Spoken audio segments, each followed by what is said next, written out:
On today's episode, the Forgiveness Collage: Storms, Grace, Trust, and Sacred Shadows and Unbroken Promise. I'm your host, Sydney Brown. This is episode 5. Welcome back to Unbroken Voices. I'm Sydney Brown, and today we move deeper into Unbroken Promise with chapters 19 through 23.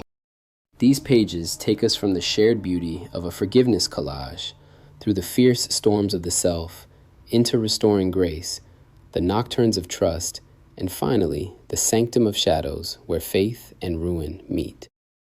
It's where healing stops being solitary and becomes a chorus, painted together, weathered together, trusted together. We'll read longer passages straight from the book so you can feel every shared brushstroke and whispered prayer. If you're carrying storms or seeking sacred ground right now, these chapters were written for you. Chapter 19. The Forgiveness Collage: When Healing Becomes a Shared Mural. I arrived at the old warehouse on Lincoln Street at dawn, the concrete floor still cool beneath my feet. In the center, I planted a massive blank panel. Today we would build something together, a forgiveness collage born from shared pain and collective hope. We began by sketching the mural's foundation: interlocking hands, fractured hearts, and veins of gold that would stitch across every gouge. Midway through the morning, a woman named Lena stepped forward. I knelt beside her, palette in hand, and asked, "What would forgiveness look like to you?" Her answer cracked open the room. By late afternoon, our mural had grown into a living mosaic, shards of pain threaded with gold. That evening, we gathered beneath flickering work lights for the unveiling. Forgiveness, I realized, is not a solitary act, but a chorus of voices daring to release the past. As applause rose and faces glowed with recognition, I understood that the greatest canvases are painted not by one hand, but by many. Let's take a moment to reflect. A forgiveness collage. Not one artist, many hands. This chapter shows us that our broken pieces become beautiful when we let others add their colors too. Let's take a break before we dive into chapter 20.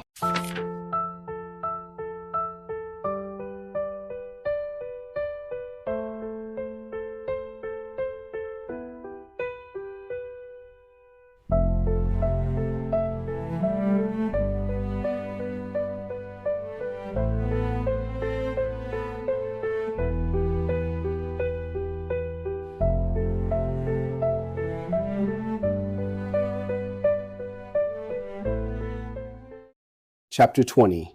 Storms of the Self. When someone you love is drowning in sorrow. My phone buzzed before dawn. My sister's. She had been admitted to the psychiatric wing. The hospital corridors were antiseptic and echoing. When she opened her eyes, I saw the hollow ache lurking behind her smile. She whispered, "I'm afraid I'll never find land again." In the quiet of the hospital chapel, I set up a small easel. I painted her portrait, tracing the hollows. Then I layered veins of light through the shadows. When I presented the finished work at her bedside, her tears glistened. I realized then that art could anchor us to life, even in its fiercest storms. That night, I wrote in my journal, "Storms reshape the shorelines of our souls. Each stroke of compassion across shared pain becomes a vessel for survival." Storms of the self aren't always our own. Sometimes we hold the brush for someone else. This chapter reminds us that love in the storm is still love and still paints a path back to land. Chapter 21. Restoring Grace: When Mercy Rebuilds What Was Broken. The midday sun streamed through the gallery's grand windows as I placed the final piece. I titled the collection Remade by Mercy, believing that compassion could rebuild even the most fractured heart. When guests arrived, I took the stage. I spoke of wreckage, of the night I first surrendered to helplessness, and of how a single brushstroke of compassion had become the cornerstone of every subsequent work. Halfway through the evening, a familiar figure appeared, an art critic whose scathing essay once threatened to undo me. Her apology was more powerful than any proclamation.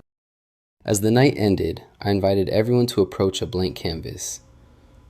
Under the gallery lights, hundreds of individual gestures coalesced into a vast mural of communal grace. In my journal later, I wrote, "Restoring grace isn't a solitary act, but a mosaic of brave hearts reaching toward one another."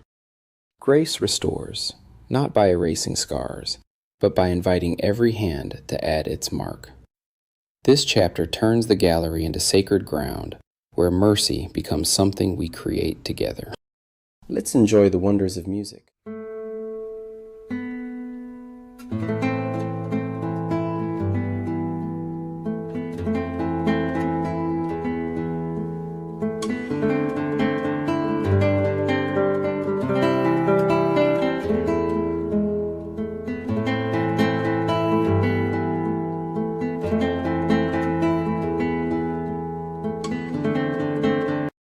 Chapter 22, Nocturnes of Trust. Quiet nights where trust is composed in whispers. The gallery lay silent under the weight of midnight. Isabel sat on a low bench beside the central exhibit. We strolled between the rows of artwork. She traced the curve of my jaw. "I've built walls around forever," she confessed. I cupped her hand. "I will not promise you perfection, but I will promise to stand guard whenever fear knocks." We pressed our lips together gently. Later, back in my loft, I opened my journal and wrote, "Nocturnes of trust are composed in whispers and quiet gestures, each note a choice to remain, even when darkness drapes the horizon." Nocturnes of trust, composed not in grand declarations, but in the quiet choice to stay. This chapter is a love letter to the small, brave moments that build forever. Chapter 23, Sanctum of Shadows, Finding Sacred Ground in Ruin. I received the commission on a gray Tuesday. The curator asked me to restore its interior through paint.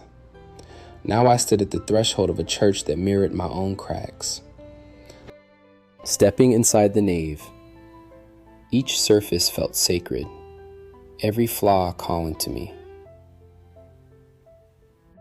The caretaker recounted the church's history. I began with the fresco above the baptistry. Each stroke felt like a benediction. Late one night, an epiphany washed over me. Faith is not a destination, but a tapestry woven from threads of doubt and grace. In my journal, I wrote, "Sanctuaries heal not by erasing scars, but by honoring every fracture with gold." Even in sacred shadows, gold finds the cracks. This chapter shows us that ruin and renewal can share the same altar, and that our own broken places can become holy ground. Unbroken Promise is available on Amazon, Kindle, free with unlimited, or paperback. Let these chapters meet you right where you are. You can listen to me on Apple Podcasts, YouTube, Podbean, Spotify, and Amazon Music/Audible. Search Unbroken Voices, or follow at Unbroken Promise 2 for every new episode and direct links. Share on X at Unbroken Promise 2. Which moment from these chapters stayed with you most? Your stories keep this conversation alive. Thanks for walking these shared sacred pages with me. Next time, we'll reach the quiet reckoning and the unbroken chorus waiting at the end. Your collage, your storms, your grace, they're all part of the promise. Keep painting. I'm Sydney Brown. Take care of your brave, beautiful heart.